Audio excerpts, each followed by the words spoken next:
آج 11 اگست ہے اور اسلام آباد کے آپ دیکھ سکتے ہیں میرے عقب میں بڑا بہترین موسم ہے، ہلکی بوندا باندی ہو رہی ہے اور T20 میچ ہم کھیلنے جا رہے ہیں۔ ہمارے ساتھ 11 اگست کو جو یہ آج پروگرام ہو رہا ہے اور اس کا میں انٹروڈکشن دے رہا ہوں متی اللہ جان MJ TV کی طرف سے، تو ہم خوش آمدید کہتے ہیں اسلام آباد میں کپل دیو کو۔ کپل دیو ہماری یونیورسٹی کے وہ بریلینٹ اسٹوڈنٹ ہیں کہ جو آئے یونیورسٹی میں اور پھر یہ چھا گئے صحافت میں، اور اب یہ ڈیولپمنٹ سیکٹر میں سے وابستہ ہیں اور سول سوسائٹی ایکٹیوسٹ ہیں، اور انہوں نے مختصر وقت میں جرنلزم میں بھی اپنا مارک کریٹ کیا اور پھر اپنے آپ کو ڈائیورسیفائی کیا۔ ہماری خوش قسمتی کہ کپل دیو آج 11 اگست کو اسلام آباد میں ہم انہیں ویلکم کرتے ہیں۔ دوسرا جو موضوع ہے 14 اگست ہی ہے، 14 اگست 11 اگست کا 14 اگست کے ساتھ ہے آج جو مائنٹ۔ جو دوسرا ہمارا موضوع ہے وہ پاکستان میں جو دفاعی معاہدہ اس وقت ہوا ہے ایک ترکیہ اور سعودی عرب کے ساتھ، جس کے اندر ایک سیکیورٹی گارنٹی دی گئی ہے کہ کسی ایک ملک پہ حملہ سب ملکوں پہ ممالک پہ حملہ تصور ہوگا۔ اور اہم ترین جو موضوع ہے وہ سابق وزیر اعظم عمران خان صاحب کی صحت کے حوالے سے ہے۔ پہلے ہم نے یہ خبریں سنی کہ ان کی آنکھوں کی تکلیف میں مبتلا ہیں، ان کی بینائی متاثر ہو رہی ہے، اور اب جو صورتحال ہے وہ ان کی جو کولیسٹرول لیول ہے، بلڈ پریشر ہے اور صحت کے حوالے سے وہ اطلاعات ہیں۔ تو ہم اس کی ابتدا کرتے ہیں، کپل دیو صاحب یہاں ہیں۔ تو 14 اگست اور 11 اگست کا کیا تعلق ہے؟ 11 اگست کی ایک سپیچ تھی جس میں قائد اعظم نے ریاست کی سمت مقرر کی۔ 3 دفعہ انہوں نے کہا you are free, you are free, you are free. آپ اپنی مذہبی عقائد کے مطابق یہاں اپنی عبادت گاہوں میں جانے کے لیے آزاد ہیں، اور ریاست کا کوئی سروکار لینا دینا نہیں آپ کے ریلیجس بیلیف سے۔ تو یہ ایک بڑی سرپرائزنگ بات ہے۔ متی اللہ جان صاحب، آپ میڈیا سے تعلق ہے، آپ کا رہا ہے کہ اس زمانے میں ریڈیو پاکستان پہ لائیو تقریر نشر ہوتی تھی۔ قائد اعظم ایک ایسے اسٹیچر کے لیڈر تھے کہ جو باقاعدہ کوئی لکھی تصویریں تقاریر پڑھتے نہیں تھے، ان کا جو سیاسی نظریہ تھا وہ بیان کرتے تھے فی البدی۔ وہ اپنے وقت کے ممتاز ترین سیاسی رہنما اور لیڈر تھے، لیکن وہی جو ٹرانسکرپٹ اگلے دن اخبارات میں ٹرانسکرائب ہو کے تقریر شائع ہوتی تھی، تو انہوں نے دیکھا کہ ان کی تقریر حذف کر دی گئی، تو بحیثیت سینسر کر دی گئی۔ اس پہ انہوں نے انکوائری آرڈر کی، اور ریڈیو پاکستان کے آفیسرز نے یہ سمجھا کہ قائد اعظم کی جو تقریر ہے وہ نظریہ پاکستان کو اس پہ زد پہنچتی اور منافی ہے۔ تو قائد اعظم اس وقت تک پاکستان بنا نہیں تھا، چند روز قبل آل انڈیا ریڈیو تھا، اور قائد اعظم گورنر جنرل ابھی نہیں بنے تھے، تو وہ قائد اعظم بھی اس نظریہ پاکستان کی زد میں آئے۔ تو اس پہ اس حوالے سے کپل دیو آپ کا کیا کہنا ہے؟ آج 80 سال 8 دہائی ہوگی پاکستان کو بنے، تو پاکستان میں یہ تو نہیں کہوں گا نان مسلم، جو ہمارے بھائی ہیں، ہندو برادری ہے، عیسائی ہیں، سکھ ہیں، یہ اپنے آپ کو کیسا محسوس کرتے ہیں، اور جو قائد اعظم کا وعدہ تھا ان کے ساتھ وہ کس حد تک پورا ہوا، اسٹیٹ کا کیا رول ہوا، اور 14 اگست کیسے مناتے ہیں؟ بہت بہت شکریہ ملک صاحب اور متی بھائی۔ آدم یہ جو 11 اگست کی جو تقریر تھی جناح صاحب نے اس وقت کی تھی، جس وقت وہ جناح صاحب تقریر کرتے وہ جن سے مخاطب تھے، اس وقت جو سیشن جو چیئر کر رہے تھے وہ پاکستان کے پہلے وزیر قانون تھے، وہ بھی ایک ہندو تھے، جوگندر ناتھ منڈل صاحب۔ تو وہ آپ دیکھیں کہ اس اسمبلی میں جو پروگریسو ویلیوز کی ہم بات کرتے ہیں تو وہ تھے۔ مزے کی بات ہے جناح صاحب خود پہلے انسانی حقوق کے وزیر بھی تھے، خود انہوں نے پورٹ فولیو رکھا۔ تو میں سمجھتا ہوں جناح صاحب وہ خود ایک بر صغیر میں مسلم اقلیت کا کیس لڑ رہے تھے، تو جناح صاحب سے زیادہ اقلیت کی بات کون سمجھ سکتا تھا؟ تو لہٰذا انہوں نے یہ سمجھا کہ یہ جو ریاست پاکستان جو نئی جس کی شکل بن رہی ہے، جو نئی وجود میں آنے لگی ہے، تو انہوں نے اس بات کی یقین دہانی کرائی کہ بھائی جو مذہبی اقلیتیں جن کا تعلق کسی بھی مذہب سے ہو، ان کو مکمل آزادی اس ریاست پاکستان میں ہوگی۔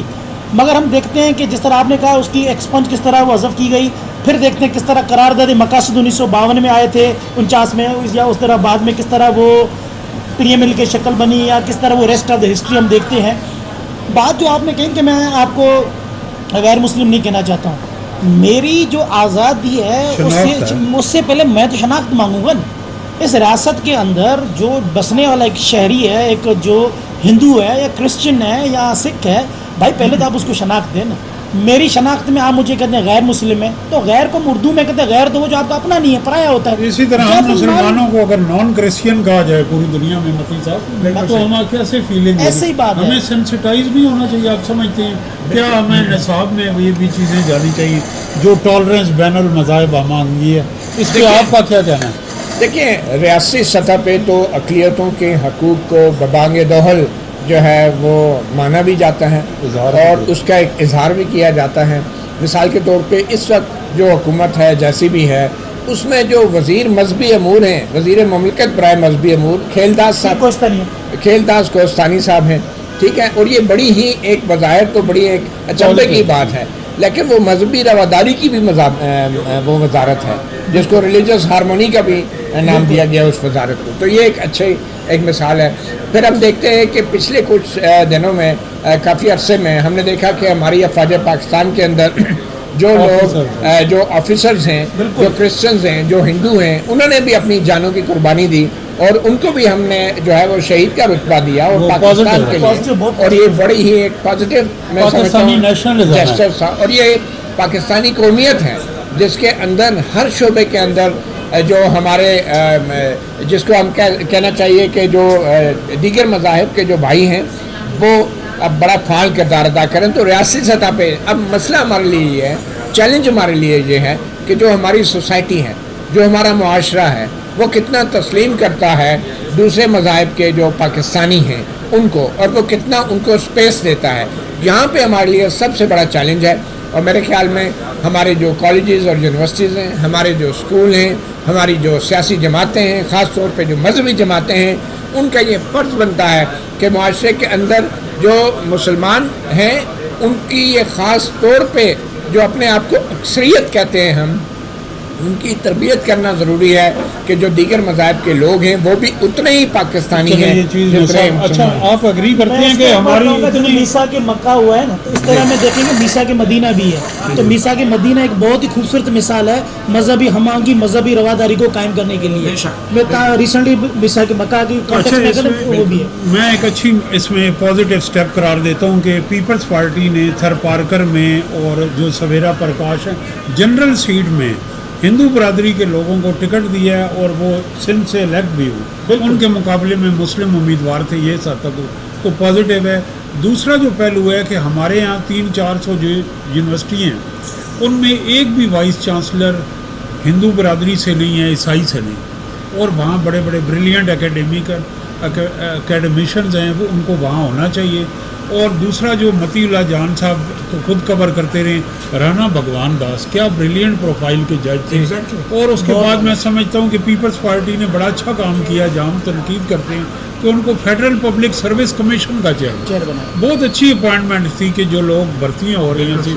تو آپ متی صاحب نہیں سمجھتے کہ جوڈیشری میں اور ان اہم اداروں میں مائنورٹیز کی زیادہ ریپرزنٹیشن بالکل ہونی چاہیے. اور طاہر ملک صاحب میں اب بات کرنا چاہوں گا 14 اگست کی جو ہم منانے جا رہے ہیں.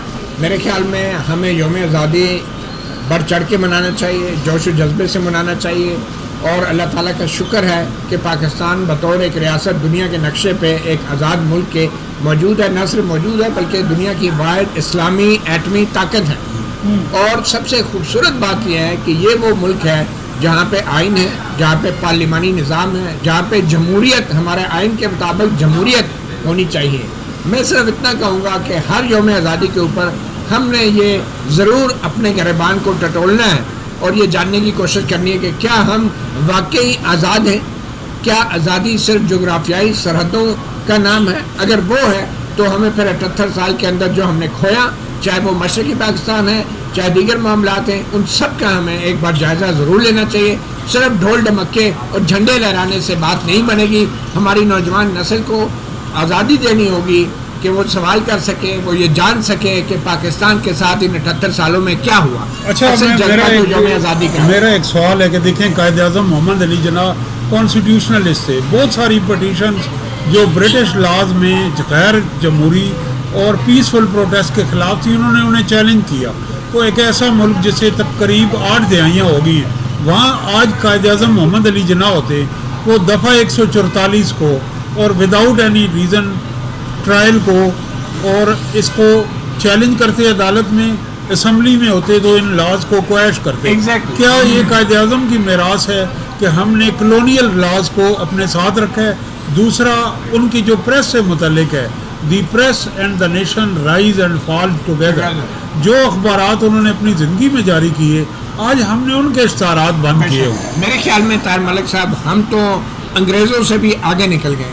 ہمارے قوانین جو اس وقت آئے ہیں اور جو آئین میں ترامیم کی گئی ہیں، انہوں نے تو پاکستان کے جو ایک روایات تھیں یا جو ایک جمہوری ایک کلچر تھا اس کو بھی تباہ کر کے رکھ دیا ہے. 26ویں ترمیم دیکھیں، 27ویں ترمیم دیکھیں، عدلیہ کو غلام بنایا گیا، میڈیا کو غلام بنا دیا گیا، جمہوریت نام کی کوئی چیز نہیں ہے اس وقت ملک میں.